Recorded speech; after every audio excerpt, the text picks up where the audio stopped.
Jadi harusnya 24 kali saya cuci darah itu dilewatkan. Jadi muka saya sudah hijau di situ, muntah-muntah terus di situ, badan lemes terus. Istri, anak ngomong sama saya udah nggak bisa ini. Nggak bisa nangkep. Udah kayak orang bego gitu. Jadi mereka tuh sengaja biarin supaya saya mati di dalam trauma. Bapak ibu Anda pengusaha? Kan cerai, Pak. Iya, tapi maksudnya pengusaha, enggak?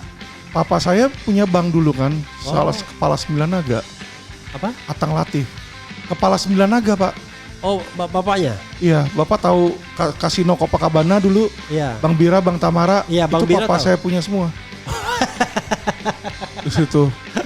Nah, sama saya juga anak istri ketujuh, Pak. Hari ini tuh berani betul atau pura-pura berani atau bagaimana? Nekat sih, Pak. Jujur punya ngomong, saya udah gak pengen hidup. Maksudnya dalam hal hidup ini semua yang saya mau raih itu udah dapat. Ya dulu yang namanya kita manusia pasti ada salahnya. Iya. Sejak saya punya anak dan nikah lagi, saya udah berpikir udahlah saya bertobat. Tidak akan melakukan hal-hal yang buruk-buruk lah, baik itu pidana maupun itu misalnya pelacuran ataukah minum alkohol atau judi atau apa, nggak ada sama sekali, Pak. Itu karena saya sudah sadar dari sini hidup saya nggak lama, Pak. Iya. Ini reminder tiap hari kita mandi, ingat hidup lu nggak lama. Karena dokter udah bilang 50% chance saya itu hidup 2 tahun doang.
Assalamualaikum warahmatullahi wabarakatuh.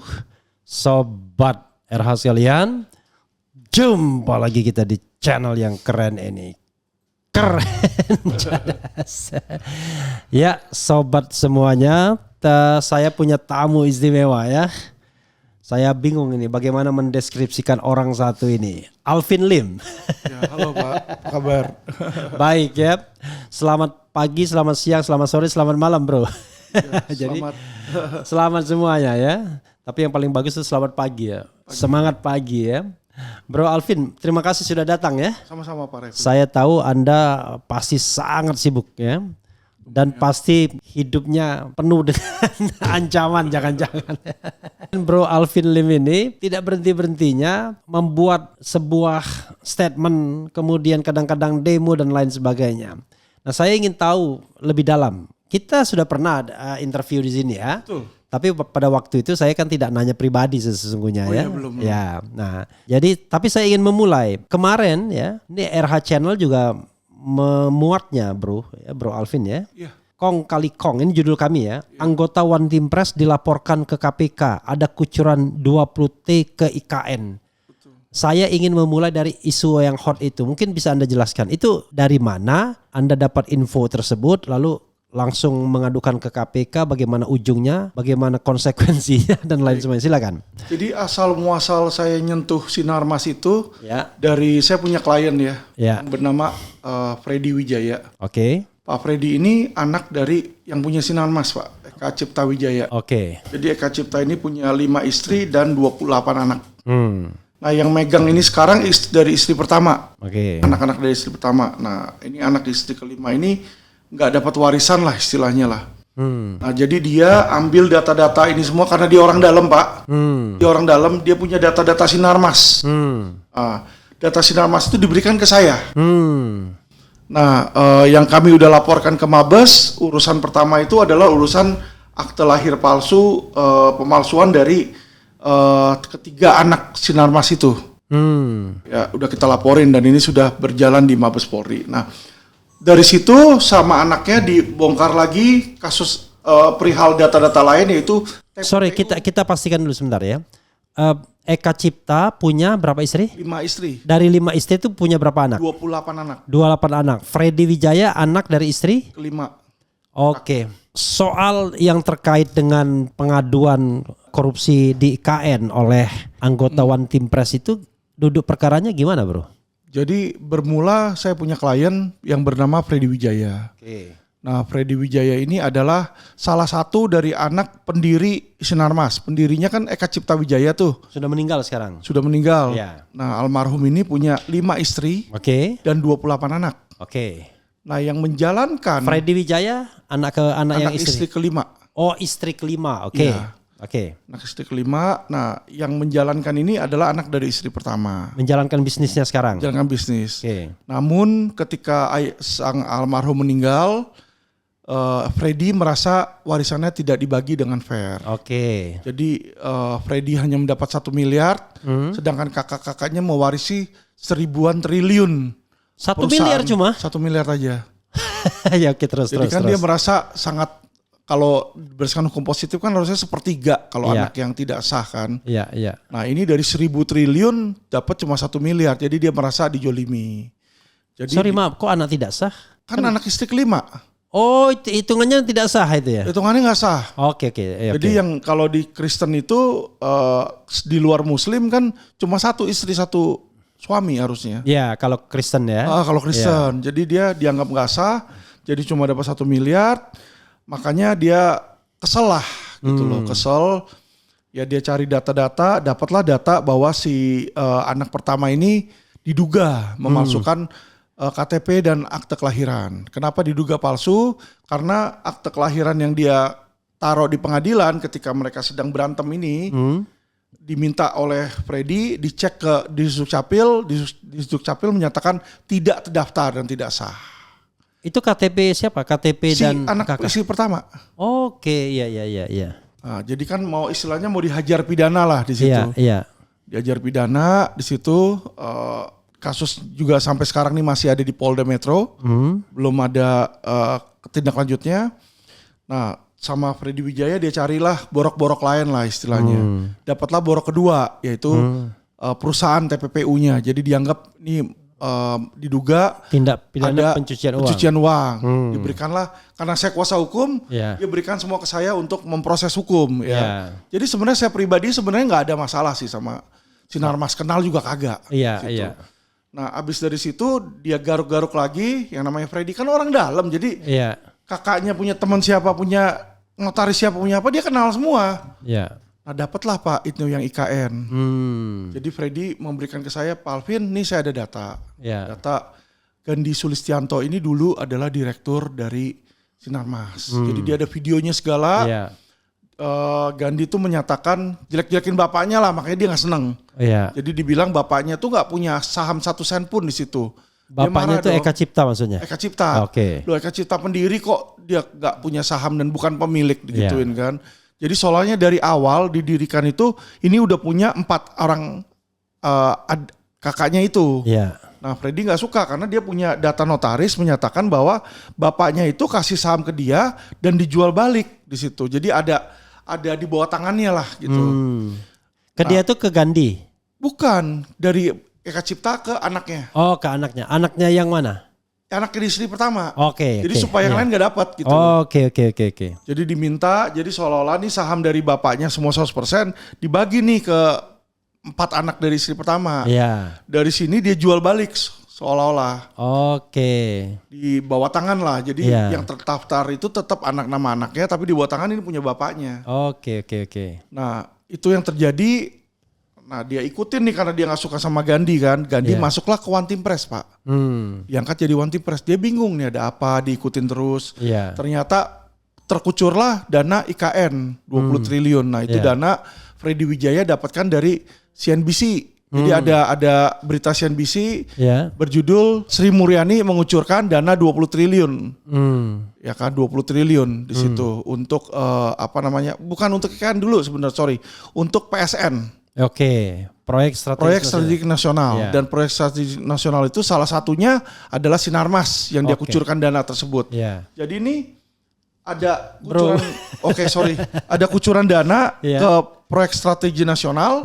Dari proyek strategi nasional nih diduga terkucur ke IKN karena ada berita lagi bahwa konsorsium 9 naga itu masukin 20 triliun ke IKN, jumlah yang sama gitu loh. Gini Pak, yang namanya PSN ini supaya orang-orang ketahui ya, proyek strategik nasional. Kok dianggap proyek strategik nasional? Ini adalah developer yang dikasih uang oleh pemerintah untuk membangun sebuah daerah. Padahal ketika seseorang itu misalnya mau garap, misalnya PIK mau garap Pantai Indah Kapuk ya kan. Harusnya kan dia punya modal sendiri Pak. Datang ke daerah tersebut, dia bebaskan lahan, dia beli dari masyarakat, dia bangun infrastruktur, itu dari modal sendiri, mana ada minta pemerintah.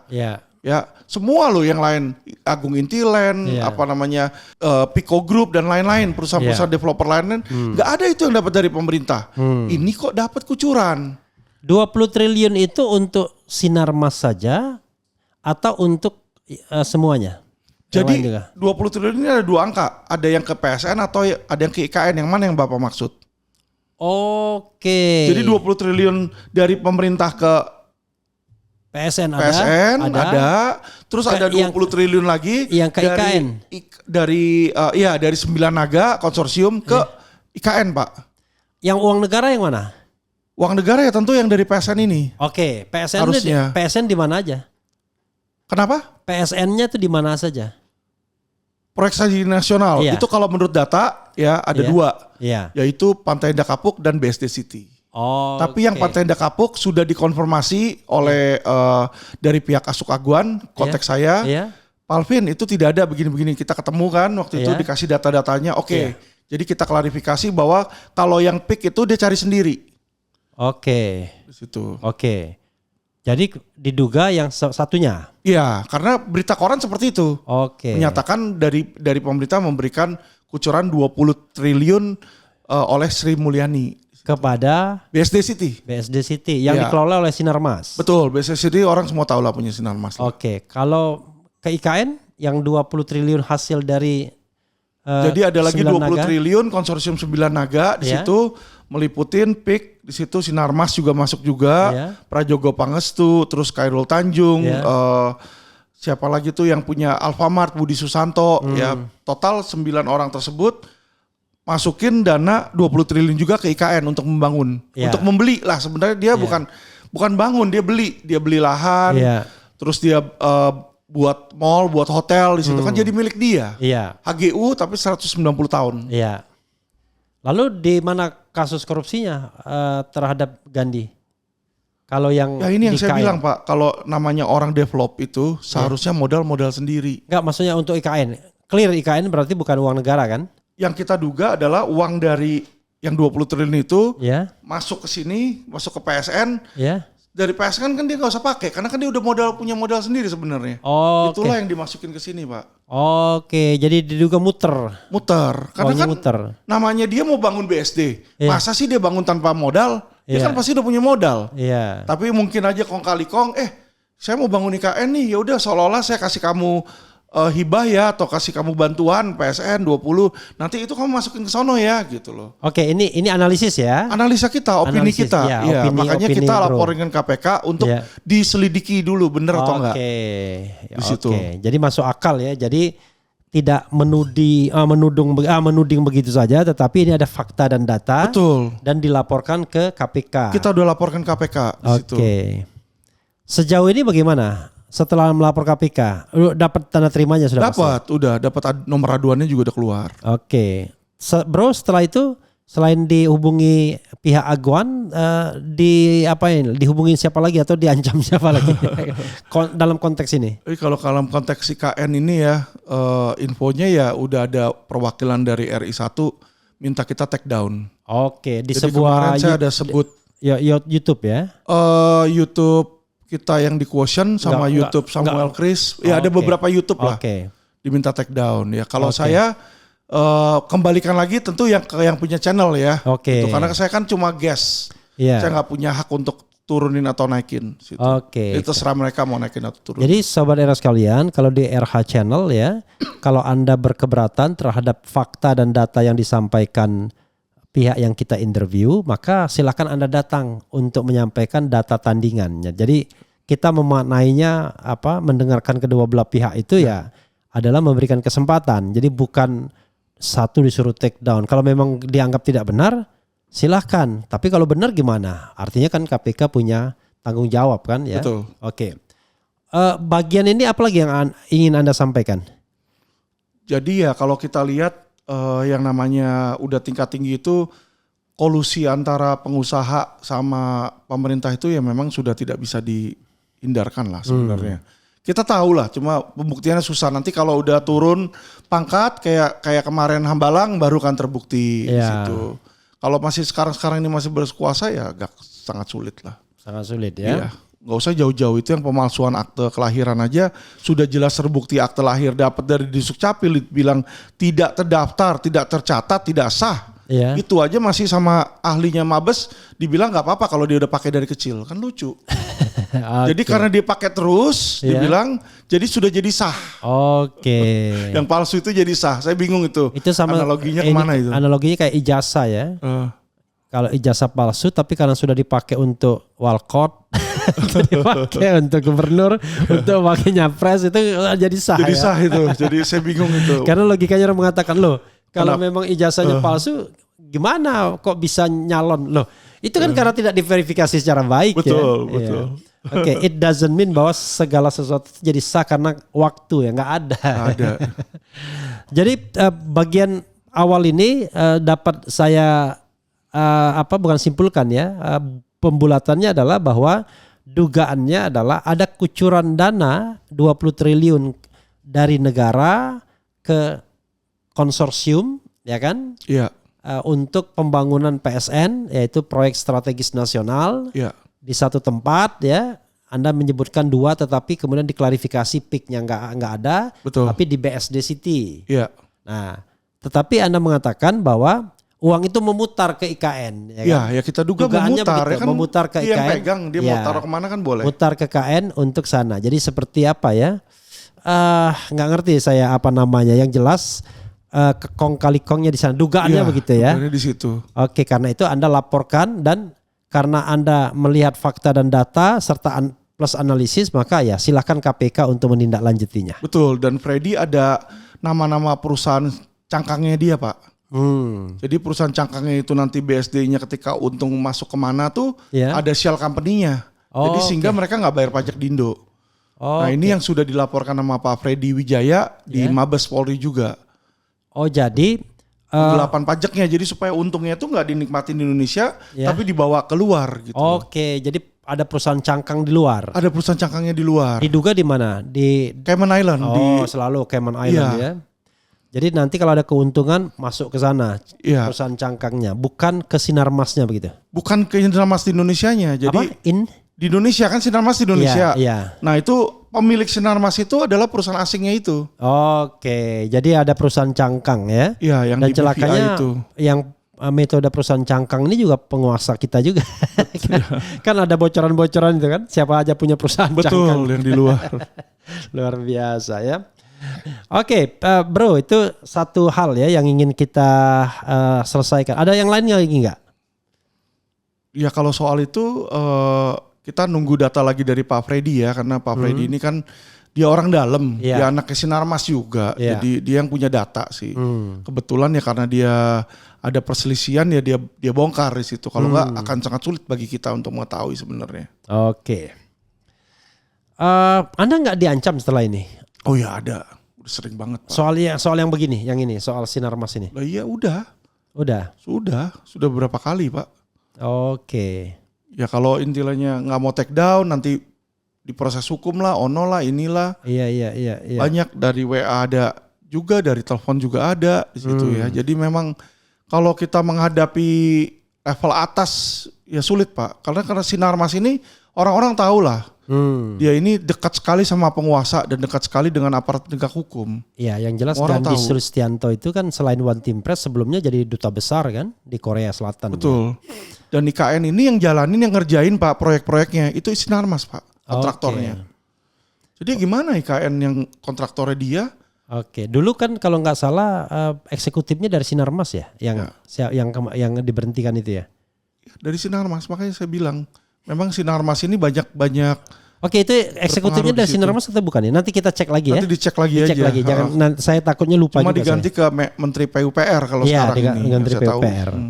Oke bro ya. Hal lain bro ya. Waktu bro di penjara ya, dilapaskan. Pertama saya ingin apa sih kasusnya biar ada flashbacknya. Yang kedua, ini anak bro datang ke sini, kemudian kita podcast bicara bahwa papa kondisinya udah parah, bahkan dibilang udah mau mati segala tapi tidak diizinkan keluar dan lain sebagainya. Bisa bro ceritakan soal kasusnya biar masyarakat paham Alvin Lim di penjara, kasus apa dan kemudian apa yang terjadi di lapas tersebut sehingga kok kayak heboh seperti itu. Jadi saya terjerat kasus tuh 2 kali sih. Pertama itu di 2007 waktu rebutan anak sama mantan istri. Jadi mantan istri saya keluar dari rumah saya bawa kabur anak tanpa bilang. Jadi ketika saya pulang kerja, saya lihat apartemen saya kosong, anak saya mana? Dibawalah kabur sama dia kan. Awalnya saya nggak tahu nih, saya pikir diculik atau gimana karena tidak ada surat, nggak ada pesen, nggak ada yang ngomong apapun di situ kan. Nah dari situlah. Tapi istri tidak di apartemen itu? Enggak. Oke. Tiba-tiba hilang aja. Udah pisah ya? Oh enggak, masih di situ sebenarnya, tinggal di situ tadinya. Oh tinggal di situ, oke. Tinggal di situ, tiba-tiba saya pulang kerja. Kosong tempatnya. Jadi saya pikir kan apakah diculik atau apa gitu kan. Saya lapor polisi juga, kata polisi belum bisa lapor, tunggu 2 kali 24 jam. Nah akhirnya tahu punya selidik, ternyata dia bawa kabur anak saya ke rumah cowok lain. Di Jakarta Timur ya. Tommy Tompel namanya di situ. Jadi anak saya ditaruh di situ, istri saya tinggal di situ. Padahal dia masih status sama saya nikah. Tentu saya pikir anak saya mau ambil dong di situ. Saya bawalah polisi 28 orang lah di situ. Ke pediaman sana, akhirnya saya ambil anak saya dan dibilang menculik itu. Dilaporin polisi, saya masuk penjara. Itu yang pertama. Oh, dibalik menculik anak. Dibilang menculik anak, padahal yang saya ambil itu masuk penjara itu setelah inkrah atau langsung belum inkrah, Pak. Belum ada langsung ditahan. Langsung ditahan, belum ada perceraian. Ditahan. Jadi kalau kita udah ada perceraian oke lah. Ini belum ada perceraian, prosesnya aja belum ada. Ditahan berapa lama? Ditahan 9 bulan. Oh, belum ada, nggak ada proses persidangan? Ya, sambil nunggu proses persidangan itulah 9 bulan. Jadi, dan kenanya 9 bulan juga? Jadi 4 bulan di polisi, 2 bulan di hakim, 2 bulan di jaksa, 3 bulan di pengadilan. Dan divonisnya? Divonis bersalah katanya mengambil pencurian, mengambil anak. Anak itu sebagian milik istri katanya. Kan ngawur. Harusnya kan kalau 328 pencurian kan 328. Ini pencurian kan 362. Pencurian harusnya barang, nggak bisa manusia. Masa mencuri bayi? Kan nggak ada mencuri bayi. Akhirnya saya banding. Ketika banding saya menang, keluar langsung. IPN kena 2 tahun. Oh, pihak lawan nggak melakukan kasasi? Nggak. Inkrah ya? Inkrah. Jadi statusnya bukan terhukum ya, statusnya bebas ya untuk bebas kasus habis itu. Silakan kasus yang lainnya. Baliklah kasus kedua. Kedua ketika saya selesai dari situ kan saya bekerja jadi sales, jadi agen asuransi. Terus lama-lama saya lihat loh ini kok banyak asuransi ditolak. Jadilah saya ambil spesialis untuk menangani. Klaim asuransi ditolak. Iya, klaim asuransi yang ditolak. Jadi saya bikinlah sebuah badan usaha di mana menangani klaim asuransi yang ditolak, Pak. Jadi ratusan orang yang klaimnya ditolak pada ke saya. Pak, saya kemarin sakit nggak dibayar, kasih ke saya. Nanti kalau misalnya klaim itu cair, bagi hasil. Saya dapat 20%, dia dapat sisanya, gitu kan. Nah, sampailah satu klien yang namanya Meli ini, ya kan. Sama klien saya di situ, saya bantuin. Klaimnya cair, Pak. Nah, asuransi bilang KTP dia palsu. Waktu bikin, pertama KTP-nya palsu di situ. Nah, karena saya dapat 20% dapat bagian, dibilanglah saya bagian dari sindikat. Memalsukan KTP. Padahal klien saya itu yang palsu itu satu, yang lain sudah ratusan. Biasa-biasanya kan kita nggak tahu ya, namanya orang datang. Dia mau asli atau palsu masa kita tahu. Gitu loh. Nah, tapi dibilang belakangannya memang KTP-nya palsu. Palsu itu palsu di data. Gak terdaftar di Disdukcapil. Oke. Dan Ada KTP-nya, bentuk fisiknya ada, tapi nggak terdaftar. Kan saya mana mungkin setiap kali orang datang minta tolong, terus saya cek dulu ke Disdukcapil, kan nggak mungkin. Oke, tetapi memang dia yang berhak atas klaim tersebut atau apa? Dia yang berhak atas klaim tersebut. Ya, kan Cuma kalau KTP-nya aja palsu. Oke, itu kan secara substantif sebenarnya dia berhak. Berhak. Tapi KTP-nya palsu. Betul. Lalu dihukum. Lalu saya dibilang ikut serta, ditangkap dulu dia nih. Dia udah ngikutin perjalanan kasus nih. Sorry, klaimnya berapa waktu itu? 6 juta perak. 6 juta perak. Iya, oke. Saya bilang sama polisi, Pak, ini 6 juta perak apa nggak salah? Ya udah deh, Bu, daripada kita perpanjang, saya bayar 10 kali lipat. Oke. Kalau dianggap saya merugikan, saya kan udah ditikat baik, saya mau bayar 10 kali lipat. Iya. Nggak bisa, Pak, kata dia. Jadi mereka tuh bukan mau kerugiannya, mau saya di penjara. Iya, itu aja. iya. Karena saya bongkar kasus Indosuria saat itu, Pak. Oke. Indosuria itu asuransi bodong. Koperasi bodong. Koperasi bodong. Oke, itu nanti lain waktu. Tapi gimana ininya terusnya? Nah, jadi karena saya bongkar itu kasus, akhirnya kasus saya ini di sidang lagi. Jadi saya itu kemarin itu sebenarnya udah lepas, udah menang. Menang di tingkat MA. MA. Oke. Jadi ini dari PN, Pak, Pengadilan Negeri di sidang, ya kan? Di sidang, di situ putusannya hakim bilang tuntutan jaksa tidak dapat diterima, ditolak. Oke. Di situ dia banding. Ya. Dibanding dia menang. Dibanding dia menang. Saya kasasi. Kasasi. Di kasasi saya menang. Iya. Balik lagi ke PN, kata dia putusan tidak dapat diterima. Jadi putusan kasasi ini sama dengan PN, saya menang. Iya. Tuntutan tidak dapat diterima, saya bebas. NO lah ya. NO. Ya. Saya bebas. Iya. Di situ. Udah 2 tahun kemudian itu yang saya bilang ada kasus Indosuria. Iya. Karena saya vokal, dia bilang, hati-hati, kamu itu ada NO. Nanti kalau kamu vokal, saya sidangin lagi. Padahal udah 2 tahun udah kagak ada apa-apa. Iya. NO kan bukan saya doang, itu kasus Nikita Mirzani tuh. Iya. Sama Mawardi itu kan sekarang NO. Iya. Harusnya disidangin lagi dong. Iya. Kenapa bertahun-tahun diem? Bener nggak, Pak? Nah, jadi ketika dia ada kesempatan itu dibikin sama dia tuh jadi simpenan gitu, cadangan. Kalau lu ngapa-ngapain gua hajar lo gitu. Iya. Nah, ya udah dia jalanin lagi, sidang lagi di PN.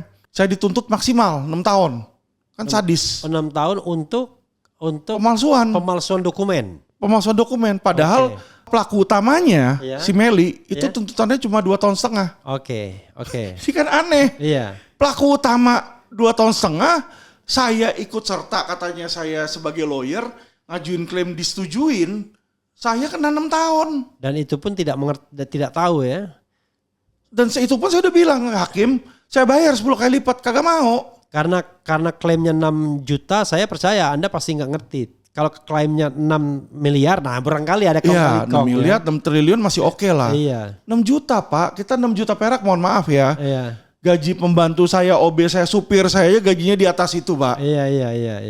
Iya toh, masa saya mau nyolong cuma 6 juta perak? Iya. Di situ. Enggak lah gitu loh, bukan level lah istilahnya. Kayak Pak Refli dituduh mencuri, mengambil permen anak kecil 100 perak. Kan aneh, Pak.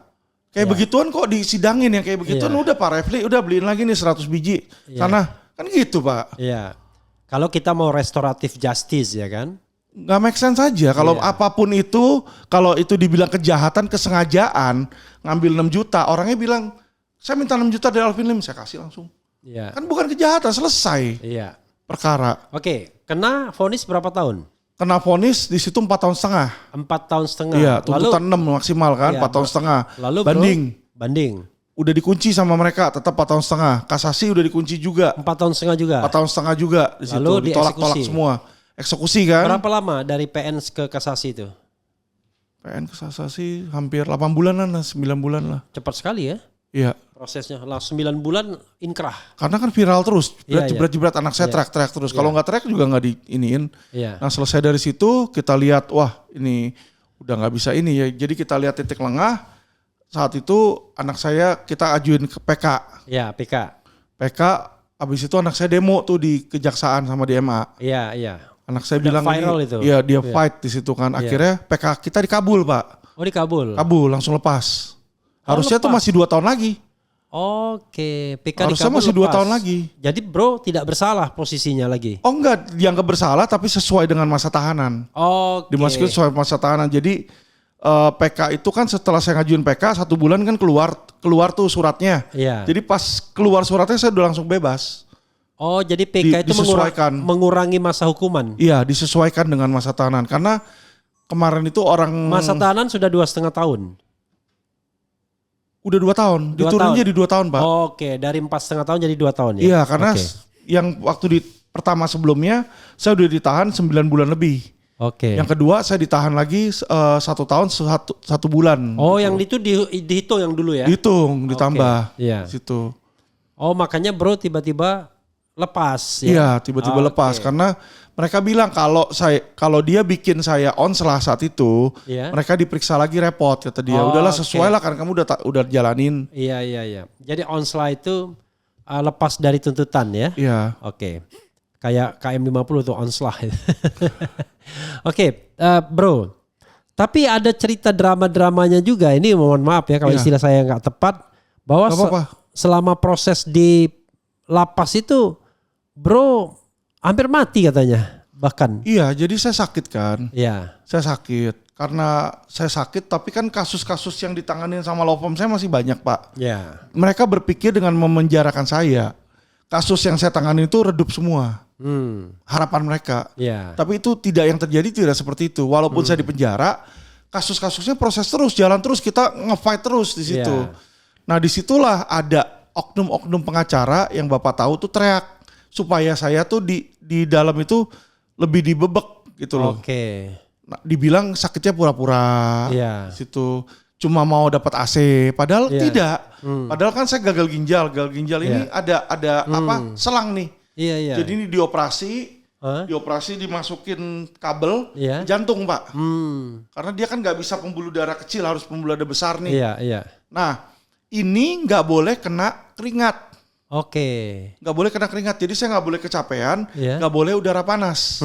Sedangkan di lapas saat itu, yang namanya lapas kan mana ada AC kalau di dalam ya. Iya. Jadi dokter mengeluarkan surat, bilang saya harus di tempat yang sejuk. Iya. Di situ. Akhirnya sama si lapas dikirimlah saya ke rumah sakit Pengayoman, Pak. Oke. Dikasih AC di situ karena kan memang saya nggak boleh keringetan. Iya. Ya kan? Dikasih AC. Nah, si Hotman itu teriak-teriak, dia bilang, Alvin pura-pura sakit, dia bilang gitu. Akhirnya sama Kak Kanwil datang ke situ. Dia lihat tuh kok ada AC gini-gini. Tapi kan kita ada surat. Iya. Memang medis gitu loh, alasan medis. Akhirnya dipindahlah lagi saya ke rutan. Oke. Di rutan tetap saya dikasih AC di klinik di situ. Ya kan? Jadi kata dia, ya udah nggak apa-apa dia ada AC, tapi minimal jangan di rumah sakit. Balikin ke rutan. Gitu. Rutan di Rutan Cipinang. Cipinang, oke. Sorry, Lapas Cipinang. Lapas. Iya. Oke, Lapas, oke. Iya. Jadi kalau yang bagi nggak ngerti, rutan itu rumah tahanan, lapas itu lembaga pemasyarakatan. Kalau sudah inkra, Lapas. Kalau rutan itu masih dalam proses. Betul. Proses persidangan, belum inkra ya, oke. Betul. Jadi saya baliklah ke sana gitu. Balik di sana pun terus dicecerin terus juga sama si Hotman. Dibilang bawa laptop lah, bawa handphone lah. Saya punya kamar tuh seminggu bisa 2 kali disidak, Pak. Saya bilang mau bawa laptop, mau bawa ini gimana, orang saya sakit. Jadi nggak percaya. Jadi saya cuci darah, dia nggak percaya. Dia bilang selama saya di penjara, saya lebih banyak di rumah sakit daripada di penjara. Memang benar. Karena seminggu waktu itu, Pak, seminggu saya 3 hari itu cuci darah. Jadi udah pasti ini 3 hari saya ke rumah sakit. Kan di lapas mana ada mesin cuci darah, kan nggak ada, Pak. Di situ 3 hari, belum cek dokternya. Seminggu tuh bisa sekali 2 kali. Jadi kalau sekali aja ini udah 4 hari dalam 7 hari saya ke rumah sakit. Ya bener, lebih banyak di rumah sakit. Makanya disitulah dokter menyarankan saya ditahan di rumah sakit aja. Karena memang sakitnya membutuhkan perawatan konstan, Pak. Tapi ada keberatan dari Hotman yang sebenarnya nggak ada legal standing sama sekali. Oke, dan akhirnya memang Anda lebih banyak di rumah sakit ya? Betul. Oke, jadi selama 9 bulan ditambah 1 tahun 3 bulan ya? Iya. 1 tahun 3 bulan itu berapa banyak di rumah sakit selama 1 tahun 3 bulan itu? Ya kurang lebih 60%, 70%-nya saya di rumah sakit. Tapi di rumah sakit, oke. Ini loh masalahnya untuk datang ke sono awalnya, Pak, itu susahnya setengah mati dan saya hampir mati di situ. Oke. Jadi ini yang kenapa anak saya teriak-teriak, ya kan? Jadi ketika saya terdeteksi bahwa ginjal saya gagal, Oke. itu harusnya detik itu juga dibawa ke rumah sakit untuk cuci darah. Anda gagal ginjalnya waktu di lapas? Di lapas. Oke. Jadi 4 bulan setelah di lapas, masuk tahanan, 4 bulan kemudian saya didiagnosa gagal ginjal nih 4 bulan. Nah ketika didiagnosa itu harusnya kan saya cuci darah langsung. Ya. Ini enggak, saya sempat ditahan-tahan 2 bulan. Oke, itu sorry Mam, dari waktunya kapan? Dari kapan ke kapan itu? Waktu Anda ditahan di lapas itu? Tahan Oktober. Oktober? Februari saya udah kena ginjal. Oktober tahun? Tahun 2023. Oktober 2022. Oktober 2022. Ya. Kemudian Februari 2023 kena ginjal. Iya, kena ginjal. Dilepaskan kapan? Lepasnya Desember 2023. Oke. Ya. Oke. Jadi ketika saya sakit Februari tersebut, saya minta izin. Nggak pernah dikasih sama lapas. Kata lapas tunggu MA. MA kita suratin nggak pernah ngasih jawaban. Jadi saya tuh tiap hari nahanin sakit Pak. Yang namanya racun itu harusnya dicuci darah. Orang cuci darah seminggu 3 kali. Yeah. Ini 2 bulan. Berarti saya tuh sudah melewatkan berapa tuh? 3 kali 4 kali 2. 24 kali. Jadi harusnya 24 kali saya cuci darah itu dilewatkan. Jadi muka saya sudah hijau di situ, muntah-muntah terus di situ, badan lemes terus. Istri, anak ngomong sama saya udah nggak bisa ini. Nggak bisa nangkep. Nggak bisa nangkep. Udah kayak orang bego gitu. Jadi mereka tuh sengaja biarin supaya saya mati di dalam. Izinnya dilama-lamain gitu loh. Dugaan Anda ya? Lah iyalah. Dugaan, iya. Harusnya kan kalau alasan lapas apa? Harusnya kan kalau orang udah emergency Pak, itu nggak perlu izin yang nahan, nggak perlu izin polisi, nggak perlu izin jaksa, nggak perlu izin hakim. Kalau dia lihat dititipin barangnya ini kasar ngomong tahanan ini udah mau mati, harusnya dibawa ke rumah sakit dong. Yang lain dia bawa ke rumah sakit kok saya nunggu 2 bulan, kan aneh. Oke, pertanyaan saya ya ini nanti butuh juga klarifikasi dari Hotman ya, Hotman Boleh. Paris. Kenapa? Apa hubungannya sama Hotman dalam kasus ini? Kalau dugaan saya Hotman mau pansos karena waktu saya sakit nggak dapat izin, anak saya lah yang teriak. Anak saya bikin podcast waktu itu datang ke podcast Bapak juga kan, ke Richard Lee dan lain-lain lah dia show roadshow. Nah di situ dia teriak, Pak Kapolri, Pak Presiden, tolong ini ayah saya karena udah mau mati gitu kan.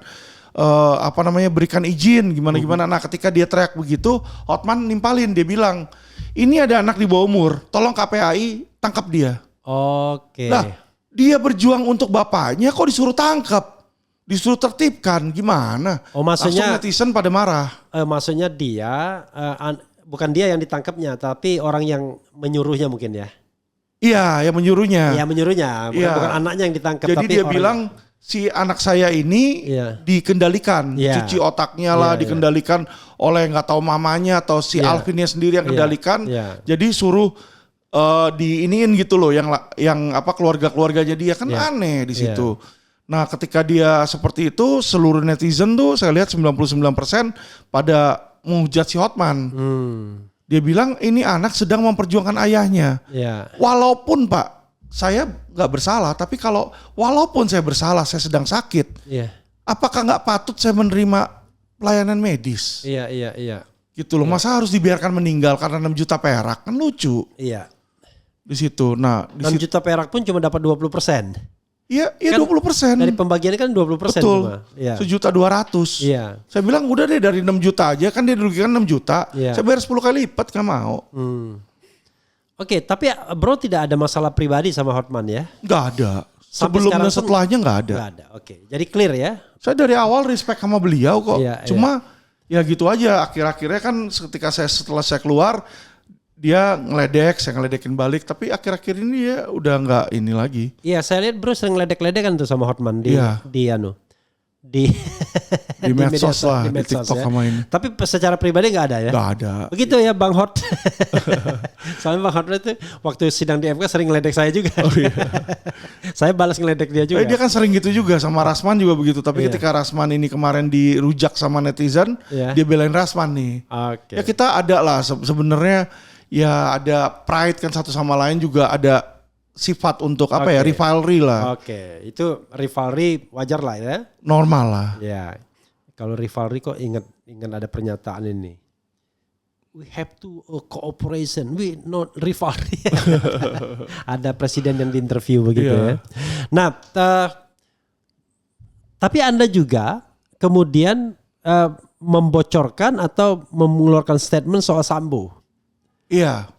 Anda bilang Sambo itu nggak pernah intinya ruangannya ber-AC apalah, saya lupa, tapi bisa diulangi apa yang Anda jadi katakan. Jadi gini Pak, itu? biar jelas, itu waktu itu saya berbicara di podcastnya Richard Lee. Ya. Nah, Richard Lee ini teman baik sama Hotman. Oke. Saya bingung, baru keluar dari penjara tiba-tiba saya diundang. Dan judul podcastnya dia adalah juga Alvin Lim Mafia Asuransi. Iya. Jadi dia tuh mau korek-korek tuh, mau tusuk saya tentang asuransi, saya udah jelasin pun dia nggak mau ngerti gitu loh. Jadi saya pikir daripada ngomongin itu terus, saya pakailah taktik yang namanya diversion, Pak. Iya. Saya alihkan ini. Jadi saya alihkan. Apa saya tadi? bilang Diversion. Oke. Jadi yang nama taktik lah Pak. Kita mengalihkan pembicaraan gitu loh. Yang tadinya ngomongin soal asuransi mulu, orang udah tahu, udah jelas, udah inkrah, apalagi yang mau diiniin kan. Jadi saya bilang sama dia, kamu gak usah ngomongin itu, kita ngomongin sesuatu yang lebih penting, saya bilang kan.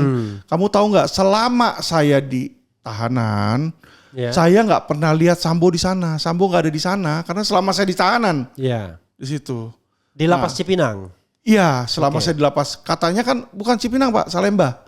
Awalnya saya di Salemba, terus habis itu, siapa namanya tuh Hotman teriak-teriak, saya dipindahin ke Cipinang. Jadi saya dipindah-pindahin terus Pak, karena mereka tuh takutnya saya pakai handphone lah, dapat keistimewaan lah gitu kan. Ada kedekatan dengan pejabat, jadi kalau saya dipindah-pindah institusi kan saya nggak kenal sama institusi baru gitu loh. Di situ. Nah, ketika saya di Salemba, saya bilang, selama saya di Salemba, saya tidak pernah lihat Sambo nggak ada di sana. Yang saya tahu katanya kan dia masuk, saya masuk. Saya nggak pernah lihat, saya bilang gitu. Durasinya dari kapan ke kapan di Salemba? Saya di Salemba itu dari Oktober ketika ditangkap sampai kurang lebih 8 bulan lah ya. 8 bulan, jadi kalau kurang lebih Juni lah.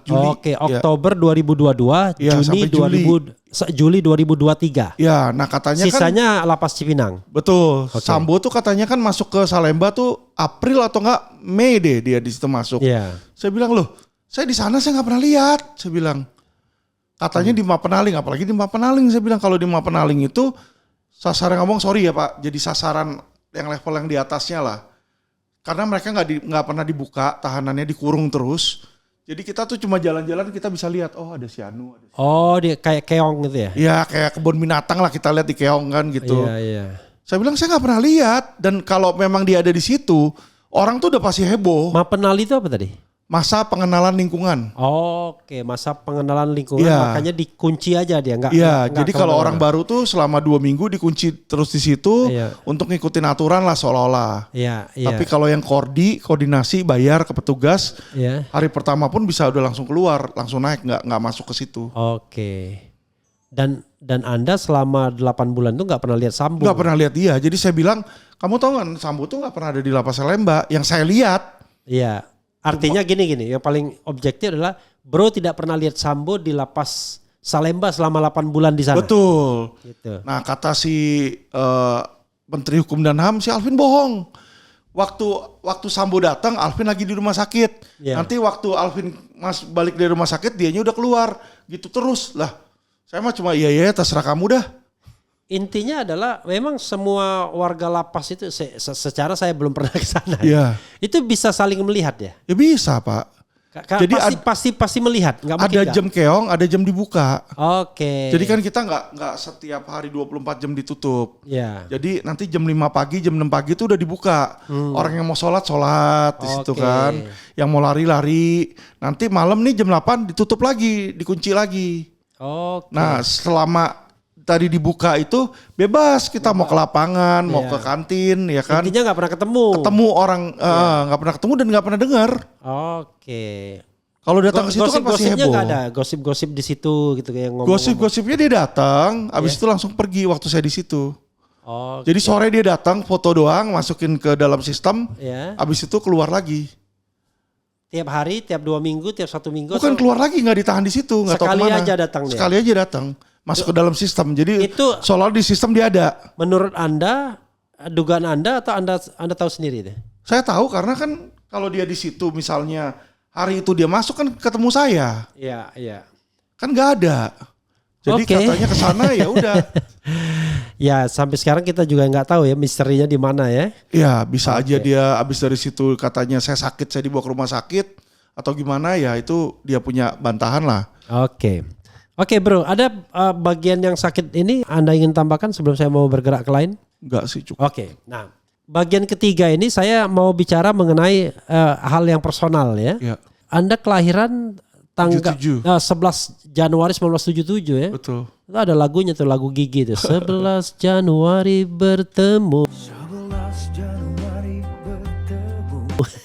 Jadi 11 Januari 1977, kalau usia sekarang 48 tahun ya. Iya, jalan 48 nih bentar lagi. Ya, jalan 48. Oh, sebentar lagi ya 11. 11. Oh iya ya, jalan 47 sekarang ya. Ya, sekarang 47. 47 tahun belum 50 tahun. Dan ya, sepanjang yang saya tahu Anda kan sebenarnya latar belakang awalnya bukan sarjana hukum ya. Bukan, Awalnya apa? perbankan ekonomi. Perbankan ekonomi. Ya. Anda SD-nya di mana? SD-nya di Pangudi Luhur di Ambarawa, Jawa Tengah. Jawa Tengah. SMP-nya? SMP-nya SMPK 5 Kristen 5 di Ya. Gajah Mada BPK Penabur. Oke. SMA-nya SMA Kristen 3 di Gunung Sahari sama kayak Grace tuh. Grace Natali. Iya. Lalu Terus habis itu saya ke Amerika ambil S1 di UC Berkeley, Oh, UC Berkeley. ekonomi. Oke. Ya. S2 aja di Boulder, Colorado. Colorado. S2-nya bidang apa juga? S1 ekonomi, S2 Minum bro, perbankan. minum. S1 ekonomi, S2 perbankan. Oh, S2 perbankan. Sudah selesai pendidikan. Habis itu ambil Colorado Boulder, ambil itu CFP di Florida State University. CFP itu apa? Certified Financial Planner. Oke, Certified Financial Planner ya. Dan tahun berapa itu selesai pendidikan di Amerika itu? Minum dulu bro. Saya di Amerika dari 95 sampai 2005. 10 tahun ya. Oke, 2005 pulang ke Indonesia. Pulang Indo 2005. Oke, setelah pulang ke Indonesia, Anda ngapain? Pulang ke Indo waktu itu saya pikir saya mau nyantai-nyantai aja karena udah bawa duit kan. Iya. Udah kerja di Amerika? Di Amerika saya kerja gaji sebulan tuh udah 1 miliar. Saya wakil presiden di sana. Is it? Wakil presiden bank Wells Fargo sama Bank of America. Keren sekali. Iya, oke. Jadi awal papa saya kuliahin, setahun habis itu nggak kasih biaya lagi. Ya. Saya mulai kerja sendiri sambil sekolah. Oke, 2005 pulang bawa uang berapa miliar? Banyak dong berarti. Ratusan lah, lumayan. Ratusan miliar. Luar Jadi biasa. intinya dari saya santai-santai aja tuh sebenarnya udah bisa hidup. Ya. Dari bunga bank aja kalau Anda ingin depositkan uang udah bisa hidup Anda. Betul. Dari bunga bank aja Minum lagi bro, santai. sebenarnya udah bisa hidup. Ya. Cuma 6 bulan ya, jalan 6 bulan, 8 bulan saya lontang-lantung gitu nggak bosen, kayak nggak ada. Biasanya tiap hari kerja, sekarang lontang-lantung ke Bali, besok ke Hong Kong, besok kemana gitu bolak. Iya. Akhirnya loh kok ngapain aja nih hidup, jadi nggak enak gitu loh, jalan-jalan terus dari satu hotel ke hotel lain. Akhirnya saya pikir oke lah buka usaha lagi. 2005 tuh Anda udah nikah? Belum. Oh belum. Oke terus. Belum. Terus. Kapan Anda nikah nanti disebutkan ya? Iya, jadi pulang mulai buka usaha. Habis itu kan saya pikir bisa trading nih, saya bikin usaha aja trading di situ waktu itu. Bikin usaha trading saham, terus trading sahamnya baru berjalan setahun 2 tahun, saya ketemu si Sally ini, mantan istri. Oke, tahun 2007 itu. Bukan, nikahnya itu 2007, jadi ketemu dia 2006 kalau nggak salah. 2006, oke. Dan itu sangat singkat lah, sebulan 2 bulan gitu pacaran, langsung nikah. Oke. Karena teman saya kenalin, teman baik saya sekali. Dan teman saya bilang ini orang baik banget kata dia. Kristen ya, sama-sama Kristen ya. Sama-sama Kristen. Oke. Dan dia katanya keluarga dari Honda Imora, Honda Group mobil Oke, iya. di situ. Jadi saya pikir oke lah keluarganya oke, terus juga dia juga lulusan dari Kanada ya oke. Jadi menurut saya kita sepadan lah gitu kan. Nikah lah di situ, nikah. Nggak berapa lama kita nggak cocok lah intinya. Saya kerja terus, dia nggak bisa Dapat ngikutin. anak yang ini anak ini siapa namanya? Kate Victoria Lim. Ya, Victoria. 2007. Oh, 2007. Oke. Ya. Lalu 2007 punya anak di situ. Nah, berantem terus sampailah suatu saat saya pulang ke rumah, tiba-tiba anak saya udah nggak ada, istri saya udah nggak ada. itu tahun 2008. Iya, kabur dia. 2008 ya? Iya, Oke. tiba-tiba saya lihat udah nggak ada gitu kan. Saya pikir kemana nih? Saya telepon mertua saya, dia bilang kagak ada di sana. Saya telepon ke mana semua yang saya tahu teman-teman dia bilang nggak ada semua. Jadi saya pikir hilang. Saya bikinlah laporan polisi kehilangan. Oke, itu tadi sudah diceritakan Iya, ya. Selanjutnya. gitu. Nih, jadi Ya. itu masalah keluarganya. Tapi kemudian tiba-tiba bro ngambil fakultas hukum itu gimana ceritanya? Nah, jadi karena masalah keluarga di situ kita kan berantem hukum tuh. Iya. Saya masuk penjara. Di situ saya bingung. Ini kalau di Amerika nggak bakal terjadi kayak begini. Saya tuh Oke. bapak kandung ambil anak saya sendiri. Iya. Iya kan? Terus dibilang pencurian. Mencuri apa? Anak masih anak sah kok. Saya berpikir, wah ini ada mafia hukum. Maksudnya disitulah saya tahu adanya mafia hukum, Pak. Iya. Dan saya merasa ini nggak nyaman untuk saya berbuka bisnis apapun. Iya. Akhirnya saya mulai sekolah lagi itu. Sekolah di Kuliah lulus di 2017 di STIH Gunung Jati. Oke. Mulai. Oke. Mula-mula Tahun berapa masuknya? Lulusnya tahun berapa? lulus 2017. Masuk kurang lebih 2013 lah di situ. 2013. Oke. Ya, 2013 masuk Ya. 2017 di situ kan saya lulus lah Fakultas Hukum kan. Iya. Nah, jadi tadinya saya jadi agen asuransi, berubahlah saya jadi yang ngurusin klaim-klaim ditolak. Saya somasi sebagai lawyer Iya. di situ. Nah, ketekelah kasus Allianz tadi tersebut. Kasus yang pemalsuan itu. Iya. Nah, dari situ akhirnya mulai saya lebih menggeluti bidang hukum, saya kuliah lagi S2 Unpam. Oke, Universitas Pamulang. Universitas Pamulang. Dari Terus 2007 dari berapa tahun sampai itu kan 2017, 2009 sampai 2019, 2 tahun. 2019 saya lulus, saya dirikan perusahaan LQ Indonesia Law Firm. Oke. Jadi LQ Indonesia Law Firm itu baru 2019. Keren sekali Anda. Baru 5 tahun. Saya 2 tahun di penjara, jadi itu baru 3 tahun jalan. Oke. Tapi kan sebelum di penjara kan sudah ada LQ Indonesia Law Firm itu. Iya, kan saya di penjara kan 2019 di sini Iya, kan. iya. Saya di penjara kan tadi 2022. Iya. Di situ memang udah ada, tapi kan ketika saya di penjara sempat stagnan lah kalau nggak ada. Oke, jadi sempat jalan berapa 2 tahun 3 tahun ya 3 tahun ya. Iya. 3 tahun di penjara. Sekarang mulai lagi. Mulai lagi. Udah berapa cabang, Bro? 4 cabang, tapi kita nanti bentar lagi buka cabang baru lagi di tempat-tempat Ini lain. setelah Anda keluar atau sebelum Anda keluar? Apanya? Cabang LQ itu? Sebelumnya kan mulainya 1. Ya, sebelum di penjara. Iya. Setelah di penjara langsung bikin 4. Enggak, sebelum di penjara udah ada 2-3 cabang juga. Oke, lalu Kita baru buka 1 lagi nih nanti bulan depan nih. ya. Buka 1 lagi di situ. Jadi setelah Anda selesai Ya. di penjara, kemudian Kita Anda rencana mau ekspansi. rencana ekspansi Iya. lagi. Oke. LQ ini rata-rata kasusnya kasus apa? Pidana. Oh, pidana ya, mayoritas pidana. Mayoritas pidana karena mereka ini melihat yang sulit sekarang ini adalah ya kepolisian, kejaksaan sama pengadilan.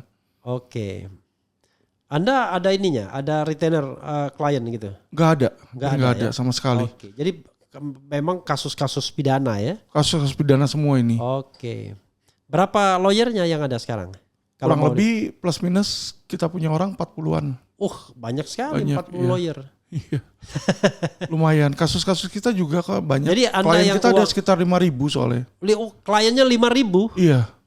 Investasi bodong kan satu kerugian bisa 500 ribu orang. Iya. Banyak gitu. Oh iya, investasi bodong itu. Ya? Iya. Oke. Jadi uang Anda yang 100 miliar itu masih ada pengaruhnya sampai sekarang itu udah Oh habis. enggak, awal itu yang ketika saya berantem tuh sama mantan bini, habis tuh situ sampai ke 0 tuh. Oh, sampai titik nol. Sampai ke titik 0. Karena di penjara itu jujur punya ngomong saat itu ya, saya di penjara. Saya hampir sekalipun gak pernah di penjara 1 hari pun. Oh. Cuma suratnya doang. Jadi saya ke sana pagi bayar 20 juta, Pak. Saya satu-satunya orang yang lain nggak ada yang punya lah. Maksudnya saya baru datang pun diketemuin sama kasubdit tahanannya. Iya. Pak, pakai saya punya kamar aja kalau mau kerja di situ kan. Nah, nanti saya keluar tuh, dikawal, Pak. Iya. Sama polisi dikawal, Iya. naik mobilnya dia. Iya. Terserah saya mau kemana, mau ke mall, mau saya makan. Iya. Saat itu kan saya masih nakal ya, Pak ya. Iya. Lagi berantem sama bini kan kesel-keselnya kan. Iya. Saya ke Alexis, Pak, tiap kali. Iya. Jadi ke Alexis itu datang ke sana jam 6. Sebelumnya saya makan dulu misalnya. Makan jam 6 sampai pagi Pak, jam 4. Ya kan, balik-balik ke rutan tuh jam 5 jam 6 lah. Tanda tangan gitu, absensi, habis itu keluar lagi.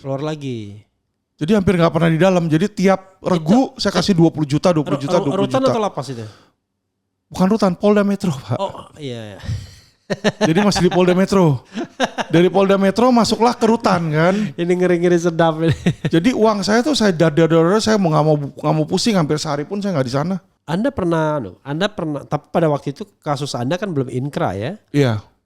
Dan sebenarnya kan tidak ditahan pun nggak masalah sebenarnya kan? Nggak masalah sebenarnya. Iya, itu kan subjektivitas penyidik sebenarnya kan.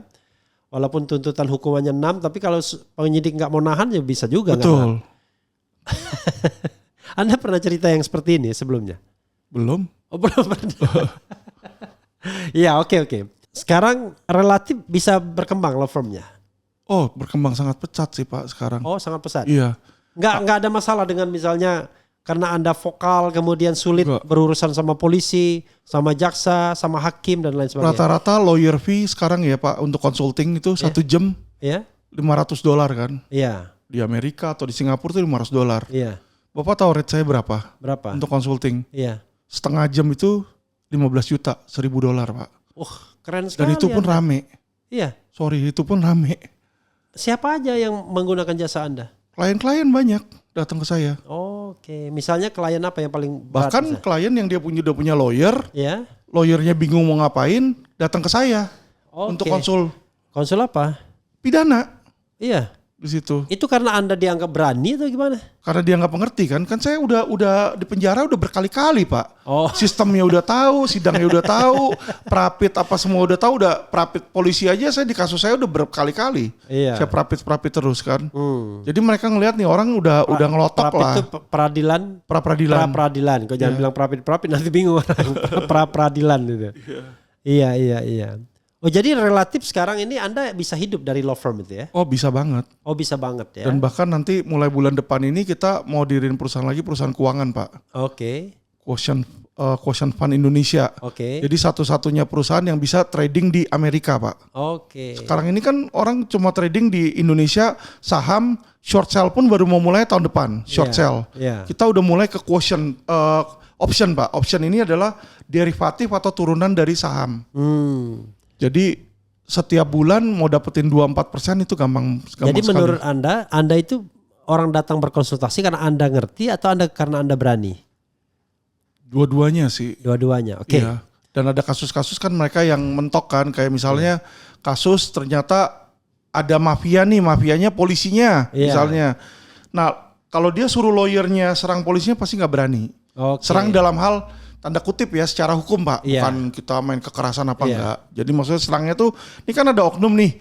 Nah oknum ini harus kita laporin ke propam misalnya. Itu sedikit sekali lawyer yang berani.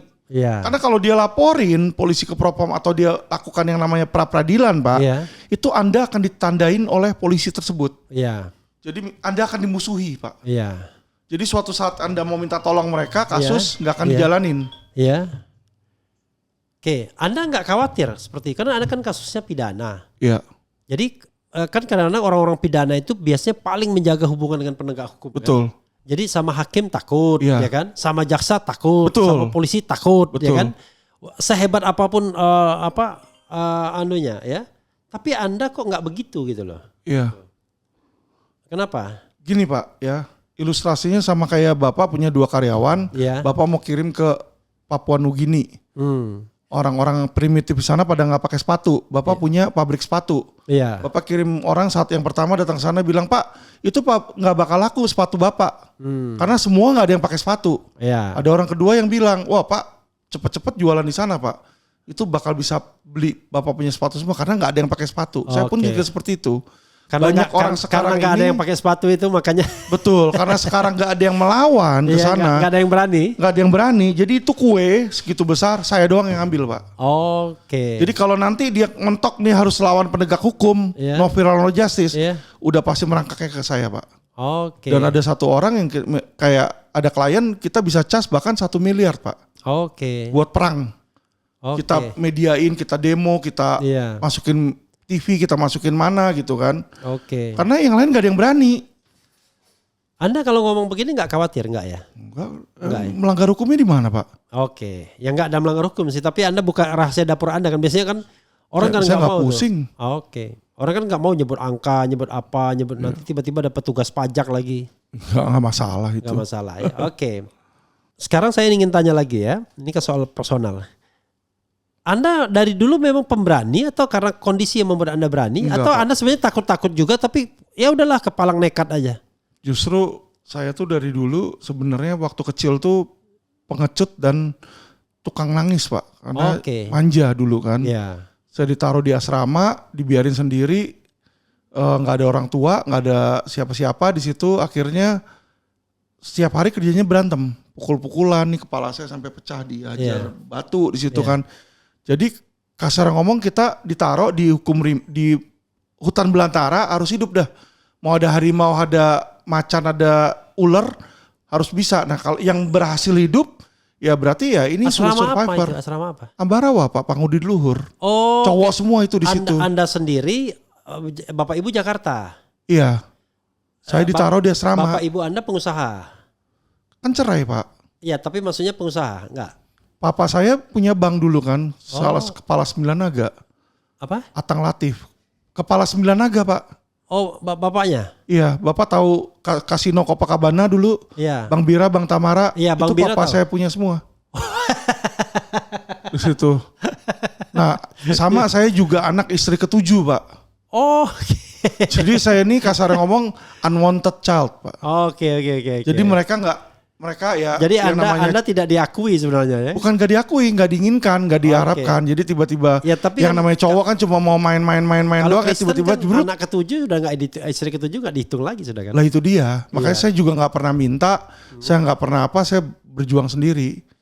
Nah dari kecil saya ditaruh di asrama, nggak ada yang peduli. Mama saya mau cari cowok baru, bapak saya juga udah bininya banyak, anaknya banyak, ngapain dia pusing? Ya udah, saya harus survive sendiri. Di asrama nggak dibiayai? Dibiayain, Oke. tapi kan di asrama hidupannya mana enak Pak. Iya. Yang tadinya makan steak bapak disuruh makan laron, makan serangga, pusing malah di situ. Tapi kemudian SMP, SMA Anda balik Jakarta. SMP SMA balik. Nah, balik itu ke rumah orang tua lagi? Tidak Pak, Tidak. enggak. Kemana? Udah pada cerai mereka, Oke. tinggal di rumah temen. Oh, di rumah teman. Udah barbar lah Pak, udah Duitnya kayak dari mana? duit. Papa waktu itu masih kasih kan ke mama. Ya. Dikasih toko emas, rumah 7, banyak lah gitu. Ya. Ya mama habisin buat judi.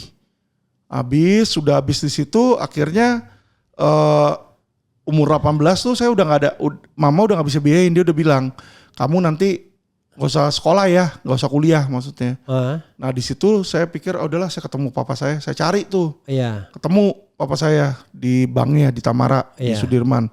Ya udah sama dia disekolahin lagi. Nah itulah saya dikirim ke Amerika. Oke. Mohon maaf, mama sama papa masih hidup sekarang? Dua-duanya sudah almarhum. Oh, ke tahun berapa itu? Papa saya udah lumayan lama ya. Mama saya sekitar 4 tahun 5 tahun yang lalu lah. Kalau berarti nggak terlalu tua ya meninggalnya? Enggak. 60-an mungkin ya? Siapa? Kalau papa? Kalau mama? Papa usianya udah 98 Oh, waktu mama? meninggal. Hah? Mama? Mama udah 65, 66 lah. Oh, Atang Latif ya? Apa namanya? Iya, Atang Latif. Oke. Apiang Jinggo, orang-orang pada tahu sih kalau di googling keluar itu dia. Yang punya Copacabana dan satu-satunya yang menjadi tangan kanannya Ali Sadikin. Gubernur saat itu. Oke. Jadi selama di Amerika, papa masih hidup? Masih hidup. Papa punya bank juga kan di Amerika, Bank of Hawaii. Oh. 51% dia punya. Ya pantas saja Anda bisa menjawab di bank. Di bank yang sana? Enggak, kerjanya? saya kerjanya kan di Bank of America sama US Bank. Oh, di Beda. bank lain? Beda, bank yang lebih besar lah. Oh, Kalau Bank oke. Hawaii itu bank lokal. Kalau yang saya kerja ini banknya udah bank nasional Pak. Oke. Ini ada nih saya coba. Lahir dengan nama Lau Chin Lau Chin Ho. Ho, betul. Atang Latif adalah seorang tokoh ekonomi dan bisnis di Indonesia yang namanya banyak terpampang di media seiring terjadinya kasus bantuan likuiditas Bank Indonesia atau BLBI. Oh, Anda berarti anak orang kaya raya berarti. Iya, anak kepala 9 naga Pak. Jadi DNA-nya ada, Oke. tapi kan dari kecil saya ditaruh di asrama, pengecut gimana lama-lama ya udah akhirnya karena harus hidup sendiri, Akhirnya jadi kerasnya di situ, Pak. Di situ. Oke. Anda merasa nggak kalau misalnya ayah Anda itu banyak musuh atau banyak teman yang Anda rasakan saat ini ketika Anda anaknya Atang Latif atau apa gimana? Banyak temen sih. Karena temen, papa ya? saya tuh orangnya karena banyak duit, ketemu siapa aja dikasih duit sama dia. Oke. Orangnya agak dermawan lah gitu. agak royal gitu. Royal. Ya? Jadi ada yang bilang, bapakmu kasih duit sama saya waktu itu. Iya, ada. Oke. Beberapa bilang ada yang nelfon juga kan dari podcast. Oh, saya baru tahu kamu anak Atang Latif. Saya juga dulu partner bisnisnya, ngajakin ketemu banyak. Udah beberapa. Oke, jadi kalau Anda jadi orang kaya itu sudah DNA-nya kan sebenarnya. Oke, tapi bagaimanapun yang namanya keberanian itu kan nggak bisa cuma begitu-begitu saja. Apalagi keberanian di bidang hukum yang resikonya kita tahu sendiri nyawa, Iya. ya. Tiba-tiba door di tengah jalan gitu-gitu kan. Apalagi Anda, saya kira orangnya kayak Kamarudin juga, Simanjuntak. Datang sendiri nggak pakai nggak pakai driver gitu-gitu. Ya Iya. Anda pakai driver, tapi saya nggak tahu ada pengawal apa enggak. Itu dari mana muncul keberanian seperti itu? Ya itu Anda yang saya menurut bilang, Anda Pak. nih, Anda nih hari ini tuh berani betul atau pura-pura berani atau bagaimana? Nekat sih, Pak. Udah nekat. Jadi kasar ngomong sebenarnya mungkin ya jujur punya ngomong. Iya. Saya udah gak pengen hidup. Oke. Maksudnya dalam hal hidup ini semua yang saya mau raih itu udah dapat. Oke. Jadi saya bingung apa lagi. Hmm. Dan ditambah penyakit. Iya. Ini sakit mengganggu banget, setiap hari itu nyiksa saya. Oke. Jadi saya pikir ya mungkin kalau meninggal lebih enak gitu loh. Jadi bodo amat lah lu mau tembak sehari ini atau mau mati karena sakit minggu depan sama aja. Pemikiran saya gitu loh, pemikiran Oke. bodoh saya. Hmm. Dan sambil saya meluangkan waktu, karena saya berbuat baik, orang kan doain saya, hidup saya Iya. jadi lama. Iya. Gitu. Jadi saya pikir ya ada untungnya juga kan. Tapi ngomong-ngomong itu apa ya istilahnya? Itu gagal ginjal itu berapa persen fungsi ginjal Anda? 2%. 2%, Pak. Saya nggak paham ya karena saya bukan dokter ya. Kalau gagal ginjal seperti itu konsekuensinya apa? Mungkin bisa Anda sebutkan. Komplikasinya maksudnya Iya. kan. Satu, Pak, karena ini kan ginjal ini untuk menyaring. Ya. Karena dia nggak bisa nyaring racun, Ya. maka darah saya penuh dengan racun. Oke. Maksudnya racun tuh misalnya kreatinin, ureum. Sehingga kalau Bapak lihat nih misalnya kulit saya nih banyak bintik-bintik nih. Ya. Ini bukan jerawat, Pak. Kita Iya. udah tua, udah nggak ada jerawat. Ini racun keluar dari tubuh. Satu. Kedua, Pak, di situ kita untuk mengeluarkan air kecil itu udah susah. Sakit. Bukan susah dalam hal yang biasanya 1 liter sekarang cuma 100 mili. Oke. Jadi sisanya dalam badan. Oke. Jadi kalau Bapak lihat ada orang gendut, kakinya gede, Iya. itu karena airnya nggak bisa keluar. Oke. Jadi ketika cuci darah itulah saat ketika dia buang air. Oke. Makanya dibatasin sehari itu 600 mili. Makanya Anda nggak minum banyak. Enggak, Oke, itu yang menyebabkan batuk-batuk terus. Iya, Jadi iya, 600 mili cuma 600 mili kan. Sehingga nanti kalau udah 3 hari cuci darah ditarik 4 liter, 5 liter. Darahnya, Oke. airnya dibuang. Karena udah nggak bisa buang melalui saluran kemih Oke. di situ. Jadi kan kalau kita nggak cuci darah, Pak, Hah? otomatis makin banyak yang numpuk kan. Iya. Nah, ketika dia numpuk di sini, Pak, Hah? dia akan nekan paru-paru. Hmm. Dia akan nekan paru-paru Iya. nih, sehingga kita akan susah nafas, sesak nafas. Makanya kalau ada orang sesak nafas karena ginjal dipakein oksigen ke situ karena itu airnya sudah neken. Neken. Jadi kalau dia nggak cuci darah aja 2 minggu mati, Pak. Tapi Anda 2 bulan kemarin itu fortunately itu Ya ya? itu makanya saya bilang anak saya udah sampai teriak-teriak nangis-nangis. Iya. Karena kondisi saya itu semua tangan saya dipencet gini udah melesek, udah nggak bisa udah nggak naik lagi, udah air semua itu. Anda sekarang seorang yang religius nggak menurut Anda sekarang? Rajin ke gereja atau apa udah mulai nggak? Saya ke gereja ya, ke gereja rajin di situ kan. Alkitab juga udah dari depan sampai belakang saya baca 10 kali juga udah lebih di situ ya. Oke. Tapi maksud saya adalah ya dulu yang namanya kita manusia pasti ada salahnya. Iya. Sejak saya punya anak dan nikah lagi, saya udah berpikir udahlah saya bertobat. Tobat dalam hal saya tidak akan melakukan hal-hal yang buruk-buruk lah gitu loh. Yang jelek baik itu pidana maupun itu misalnya pelacuran ataukah minum alkohol atau judi atau apa, nggak ada sama sekali, Pak. Saya Kapan Anda terakhir minum alkohol? hampir nggak pernah, Pak. Nggak suka saya alkohol dari kecil. Oke. Kalau judi terakhir? Judi terakhir ke Las Vegas ke Marina Bay ya untuk Singapura. ketemu sama Jerry Hermanlo waktu itu kan dia minta saya ketemu tuh di situ. Oke. Setelah itu nggak ada dan itu pun juga saya sebenarnya nggak mau main. Oh, cuma iseng-iseng aja. Dikasih sama dia nih chip buat kamu main jadi ya udah buat buang aja gitu loh. Oke, dan kalah gitu. Iya, ya kan memang kagak niatnya main dikasih sama orang udahlah biar abis aja lah. Kalau gitu. ke Alexis terakhir kapan? Oh udah lama banget sebelum nikah. Oh, sebelum nikah. Setelah nikah sama sekali nggak pernah. Oke, ini Selingkuh pun juga nggak pernah pak. Beneran saya cut abis itu jebret. Oke. Ada yang cantik-cantik WA saya juga saya ledekin aja saya isengin udah nggak ada inilah. Oke. Nggak ada keinginan sama sekali. Oke. Tapi itu ada pengaruhnya ya Desi yang itu. Pengaruhnya jadi kan kita terfokus ke kerjaan pak. Oke, enggak maksudnya penyakit ginjal itu ada pengaruh soal seksual apa gitu. Kalau ginjal itu kan ada penyebabnya. Iya. Penyebabnya kan hipertensi diabetes dari awal. Iya. Situ. Nah hipertensi diabetes itu agak mengurangi. Oke. Tapi nafsu tetap ada pak. Oke. Gitu loh. Istri sekarang kapan menikahnya yang baru? 2022. Usianya masih muda ya? Masih. Berapa tahun usianya? Sekarang masih 28. Oh 28 tahun. Saya pacaran ketika dia umur 18. Jadi orang tuanya juga mikirnya kan gimana nih. Oke. Ada om-om pacarin anaknya. Oke, tapi kemudian nikah.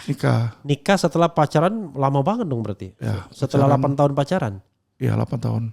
8 tahun karena 2022 ya. Karena saya nggak mau cerai lagi kan. Saya mau lihat ini kuat nggak orangnya bisa ngimbangin saya nggak. Kalau nggak kan ngapain pak. Iya. Kita nikah entar 2-3 tahun cerai nggak usah nikah lah kalau kayak gitu. Kemudian kalau sama siapa anak belum ada ya sama yang ini baru nih ya? Belum. Yang anak satu-satunya si Kate ya, Kate Kate Victoria. doang, iya. Kate Victoria 5 aja. Oke. Anda bangga nggak sama Kate itu? Ya bangga lah kan anak sendiri. Ya bukan soal anak sendiri. Saya juga luar biasa anak ini. Maksudnya kecil dia punya keberanian dan lain sebagainya. Dari kecil udah saya didik dan saya didiknya agak keras pak. Dalam hal keras tuh saya udah berpikiran waktu kecil kita boleh pukul dia. Tapi dalam hal pukul tanda kutip ya pak ya. Iya. Tempat-tempat tertentu. Bukan kepala, bukan apa yang vital lah. Maksudnya pantat gitu kan. Nakal kamu gitu. Tapi kalau udah gede mau kita gebukin sampai gimana pun juga pak gak akan berubah pak itu. Iya. Jadi dari kecil itulah masa krusial. Saya nggak kasih dia keluar, nggak kasih apa. Dia tahu kalau saya marah sedikit pun juga dia udah tahu. Jadi takut dan respect akan orang tua tuh dimulai dari kecil pak. Kalau kecil dia udah nggak respect, gedenya nggak bakal respect pak. Iya. Akan sulit.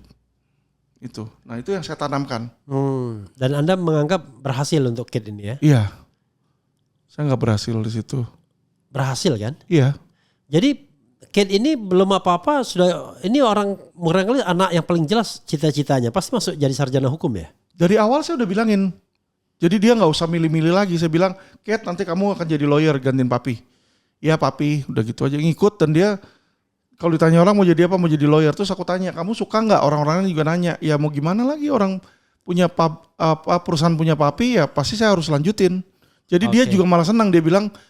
Dia ngelihat teman-teman yang lain nih sekarang SMA pada bingung mau ngapain? Mau kemana? Iya. Mau jadi apa ya saya? Mau jadi desainer atau apa? Pada bingung. Sedangkan dia nggak bingung dia bilang. Makanya dia bilang, aku bersyukur juga papi katanya. Aku sudah tahu mau ambil bidang apa dia bilang dan aku lumayan suka kata dia. Ya udah. Good for you aku bilang kan. Di SMA-nya SMA apa dia? SMA Kristen juga dia, SMAK BPK Penabur juga. Jadi ngikutin saya juga. Rencananya mau masuk kemana nanti? UPH ya. UPH ya? Enggak dikirim ke luar negeri? Enggak, karena S1 itu nggak bisa di luar negeri pak. Kalau dia ambil di luar negeri harus ambil lagi. Saya sarjana hukum. Iya, sayang kasihan waktu dia kan cewek kan. Iya. Jadi nggak perlu ke luar negeri lah kalau untuk cewek. Kalau cowok mungkin boleh lah untuk didik. Tapi itu bilingual itu SMA-nya enggak? Kenapa bilingual? Iya, bilingual enggak? Bilingual maksudnya? Bahasa Inggris sama bahasa Indonesia. Oh bilingual. Iya. Di ini enggak lah kalau di SMA-nya BPK Penabur enggak. Yang internasional ada kalau internasional tapi kalau di situ enggak. Jadi enggak internasional Kate. Enggak. Biasa aja lah. Dia cewek pak, anak cewek. Bukan gimana ya? Saya bukannya resis tapi yang namanya anak cewek itu gede-gedenya pasti harus melahirkan anak dan ikut laki. Iya. Itu kodratnya dia kan gitu. Iya, Jadi iya. saya ngimbangin ke situ, saya nggak mau dia terlalu alfa, nantinya cowok pada takut. Iya. Ya dong, kalau dia duit ada, semua ada, terus hebat terus sana sini, cowok malah takut Iya. yang kayak begitu. Kecuali cowok tua. Iya. Saya Kalah kasihan lah anaknya Iya. lah. Jadi biarin aja udah. Oke. Sekarang ya, dengan penyakit Anda ini bahaya penyakit ini ya? Orang-orang bilang bahaya sih, tapi saya sudah istilahnya udah bersahabat sama penyakit saya. Oke. Bersahabat dalam hal ya udah terima aja. Kemana-mana yuk mau cuci darah, ayo kurangin minum, ya udah ayo kurangin minum. Dari tadi saya minum cuma segini tuh. Iya. Makanya kan? Jadi Iya. saya udah bersahabat lah. Saya Saya terima nggak aja peka lah. tadi kan, saya tawarin kopi, tawarin ini, tawarin itu. Iya. Makan juga udah nggak bisa banyak. Sono ini dilarang. Iya. Kalau orang buat sehat makan sayur kan Pak? Iya. Saya nggak boleh makan sayur. Jadi makannya Ada makan kalium. apa? Oke, makannya makan apa? Justru harus protein yang banyak. Ikan. Putih gitu-gitu. telur, ikan. Oke. Itu sayur nggak boleh. Buah nggak boleh, kan aneh kita. Iya. Mau makan mangga nggak boleh, mau makan semangka nggak boleh, mau makan pisang kagak boleh. Buah sehari-hari tuh nggak boleh. Oke. Susah kita jadi Ini Pak. penyakit Anda itu karena apa awalnya? Awalnya dari hipertensi, jadi karena kerjaan dan stres faktor Pak. Oke. Kita jadi lawyer kan ketemu sana, ya kita tahu lah sistem Indonesia lah. Kadang Iya. kalau nggak marah tuh Iya. orang anggap kita remeh gitu Iya, kan. Iya. Nah akhirnya karena emosi terus tensi saya tuh sampai 280 Pak per 190. Oke. Orang teriak 280, 190 aja udah masuk UGD Pak. Iya. Biasanya saya 280 Pak. Oke. Gitu loh. Itu bakat atau karena kerjaan? Kenapa? Bakat, bukan bakat. Memang karena kerjaan itu ya? Dari kerjaan dan dari pola hidup. Jadi makan kan saya makan, sorry ya Pak, saya kan udah ada uang. Iya. Dulu juga nggak ada orang tua, nggak ada siapa yang nasehatin saya. Jadi apa aja saya makan, udah kayak mesin vacuum cleaner dah. Oke, makannya tuh nggak kira-kira. Nggak Ya? dijaga. Jadi saya mau makan apa hari ini? Oh steak pagi misalnya kan. Saya ajak klien makan steak, nanti geseknya pakai kartu bank. Iya. Bank yang bayar, bank saya yang bayar. Minum Coca-Cola terus, jedar. Bank saya tuh yang di Amerika itu. Yang di Amerika kan saya kerja di sana. Iya. Jabatan tinggi. Jadi Iya. dapat expense card Pak. Iya. Dapat bank card. Nah bank card itulah yang bayar semua expense hidup saya. Oh, jadi makan apapun. Dibayarin sama bank. Jadi saya nggak keluar Dari ongkos dari pribadi. Amerika jadi Iya. rusaknya itu. Rusaknya dari Amerika sekian lama sampai Indonesia baru bruk gitu. Oke, waktu itu kan Anda gemuk sekali kan? Iya 120 sempat. Sekarang 80 80. Oke. turun tinggi. Oke, Bro, terakhir ini apa yang coba Anda dari perjalanan hidup Anda ini Anda wrap up ya kan? Anda evaluasi dan apa harapan Anda ke depan? Silakan. Ini bagian dari terakhir ini. Jadi kalau kita lihat ya banyak penjahat terselubung. Karena saya sudah masuk sebagai lawyer, saya berpikir mungkin yang saya bisa kontribusi adalah sebagai lawyer. Lawyer berarti apa? Kita perangin penjahat. Atau penjahat sekarang terselubung investasi bodong lah, ada pendeta bermodus agama lah, jualan agama untuk nipu duit orang lah. Itu yang saya hajar. Walaupun saya nggak populer dalam hal populer, Pak, saya Kristen Pak. Saya mau penjarain pendeta masuk penjara Pak. Kira-kira gampang nggak? Enak nggak di lingkungan saya? Ya nggak enak pasti. Nggak enak toh pasti kan? Iya. Nah itulah yang saya jalanin tiap hari. Tar WA temen, Vin, lu bukannya di GBI? Kok pendeta GBI lu mau penjarain? Lah dia penjahat, saya bilang nipu duit orang kagak mau tanggung jawab, terus mau gimana? Saya dapat surat tugas. Apakah saya udahlah biarin karena teman, biarin aja. Terus saya akhirnya makan uang klien buta dong Pak. Iya. Di situ nggak enak kan kita seperti itu kan? Iya. Ya udah saya pikir ya ini hidup saya, kerjaan saya mau profesional. Itu yang saya mau lakukan sampai akhir hayat saya. Jadi ya kalau ada klien datang ke saya akan bantuin maksimal, mau lawannya jenderal bintang 6 kek, jenderal bintang 10 kek, pendeta kek, siapa kek. Ya kan selama orang itu salah yang dia lawan, saya bantu. Korban ya. Tapi kalau saya disuruh sama penjahat Vin, tuh ada ngerampok bank yuk. Enggak deh. Gitu. Karena saya sudah sadar dari sini hidup saya nggak lama Pak. Iya. Ini reminder tiap hari kita mandi, tiap kali apa reminder nih. Vin, ingat hidup lu nggak lama. Gitu. Karena dokter udah bilang, ketika kena ginjal ini 50% chance saya itu hidup 2 tahun doang. Paling lama. Sejak cuci darah. Pertama kali cuci darah ini saya udah setahun nih. Oh, setahun. Iya. Ini kan komplikasi saya sekarang udah makin banyak Pak. Dulunya saya nggak pernah begini komplikasi saya udah banyak nih. Pagi-pagi saya udah muntah 3 kali Pak. BAB udah berapa kali mencret-mencret di situ. Nggak bisa tidur Pak, setiap 1 jam bangun. Bayangin. Enak nggak? Nggak enak Pak, setiap 1 jam bangun. Ini nggak bisa di recovery kalau gini ya, sudah gagal ginjal gini. Cuci darah doang obatnya. Oke. Kecuali itu cari donor, transplant. Oke. Tapi kalau cari donor, ginjal Anda dua-duanya atau satu? Dua-duanya rusak. Tapi kalau transplant misalnya donor ada orang yang cocok nih masukin ke sini. Ya itu pun kalau harus kompatibel 100%. Kalau nggak kompatibel nanti badan nolak 1 bulan 2 bulan mati. Iya sih ada sih Yang nolak. Masih saudara saya ya masih ipar-iparan gitu. Iya. Terima ginjal dari donor dan adiknya sendiri. Oh. Tapi meninggal juga akhirnya dia. Nggak cocok, mungkin badannya nolak infeksi. Nah itu yang jadi dilema bagi saya. Kalau saya transplant cocok apa enggak ya jadi pertanyaan. Enggak transplant ini cuci darah terus komplikasinya makin banyak. Ya disinilah saya udah makanya disadarkan terus bahwa my life is not long gitu loh. Maksudnya saya udah terima. Oke. Kemarin Ya kan kan? Anda ke Singapura. Kapan itu ke Singapura yang nemuin bos judi online itu? Berapa bulan yang lalu lah ya. Tahun ini? Ya, tahun ini kayaknya. Nggak takut di sana dihabisin gitu? Oh enggak. Dia enggak. Kan Anda ribut-ribut terus mengenai, dan Anda tahu siapa bandarnya Timothy, sudah laporkan ke Polri juga. Dan dia minta tolong saya baik-baik untuk enggak sebut lagi, saya juga enggak mau sebut-sebut lagi. Tadi Anda sebut. Oh iya maksudnya selama ini kan saya selalu sebut gaugin ke polisi untuk tangkap. Iya. Polisi nggak mau tangkap ya udah mau ngapain lagi saya sebut Pak. Iya. Polisi juga udah tahu kok nama-namanya siapa. Ngapain saya pusing-pusing. Jadi saya udah bilang udahlah saya nggak mau pusing-pusing. Saya udah nggak mau teriak-teriak lagi maksudnya. Tapi Anda misalnya tahu jaringan judi online apa-apa aja ini itu dari mana? Dari klien semua ya? Ya Pak, bapak saya dulu yang punya judi Pak. Oh. Teman-teman dia semua kita tahu semua. Oke. Mau cocok mau siapa, aduh Pak rumahnya di mana, apanya bisnisnya di mana tuh 1001 mana yang masih pada buka, saya bisa tunjuk Pak. Oke. Ya kan teman-teman semua Pak. Nanti Pak saya punya teman ini sini punya teman. Ya bapak saya dulu rajanya kok di situ. Tapi karena mama saya sengsara gara-gara judi, disitulah saya timbul antipati dan saya mau itu hilang. Karena saya korban Pak. Iya. Di situ. Jadi walaupun bapak saya dapat uang dari situ, mama saya jadi korban, saya jadi korban gitu loh. Makanya disitulah saya nggak mau judi. Iya. Jadi kalau misalnya ya, Anda melihat Alvin Lim sekarang ini terlepas dari kesehatan Anda ya, mungkin yang akibat masa lalu Anda bahagia, senang dengan pencapaian Anda sekarang atau gimana? Oh bahagia dong. Bahagia. Makanya disitulah saya sudah konten, sudah berasa cukup semuanya yang saya alami di hidup. Dari neraka dunia saya udah pernah jalanin. Neraka dunia kan penjara Pak. Iya. Udah 3 kali masuk. Sampai yang paling atas pun saya naik kemana-mana naik limosin. Saya punya penthouse kayak sekarang saya punya penthouse, punya apa ya. Apalagi.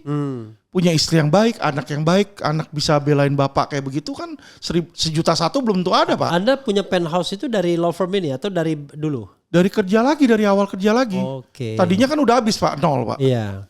0. Oke. Dari 0 sekarang saya jeret beli lagi. Oke. Dapat lagi. Oke. Tiap hari saya ini dari kemarin trading BCA aja baru 1 minggu udah untung 100 juta. Malam-malam saya tidur di Amerika saya trading dapat lagi dan saya nggak takut dengan pajak karena kenapa? Saya udah bayar pajak di situ. Kalau pajak itu saham Pak, itu udah pajak final Pak, ada PPh-nya langsung dipotong. Oke, jadi Anda tidak hanya uangnya dari LQ Law Firm tetapi juga dari trading itu ya? Jadi saya tuh punya kemampuan kan sebenarnya mengelola uang Pak di bank. Iya.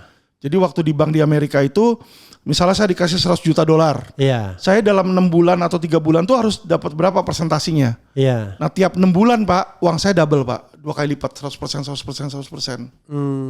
Karena ilmu yang saya udah punya di situ awalnya kan. Masuk ke sini kan jadi perbankan kan. Iya. Perbank dapat duit dong kita dong. Saya simpan Pak sebagian ke saham. Iya. Nah dari saham sama option itulah saya tradingin lagi. Oh jadi Anda trading saham juga ya? Iya saya day trade. Tidak hanya dalam negeri tapi juga Amerika? Iya jadi sambil nungguin klien saya lihat BCA sekuritas saya. Oh BCA lagi turun nih. Misalnya kemarin dari 10.000 ke 9.800 beli. Terus naik ke 10.100 jual. 200-300 perak ambil aja jual. Dan itu sudah keahlian Anda yang tadi kan latar belakang Anda kan, pendidikan dan juga pekerjaan di Amerika. Pendidikan saya memang di situ. Oke. Mana yang paling banyak dapat uang? Dari trading atau dari law firm? Trading jauh lah Pak. Oh trading tetap? Iyalah. Oke. Dari trading cepat kok di situ. Enggak, maksudnya sekarang?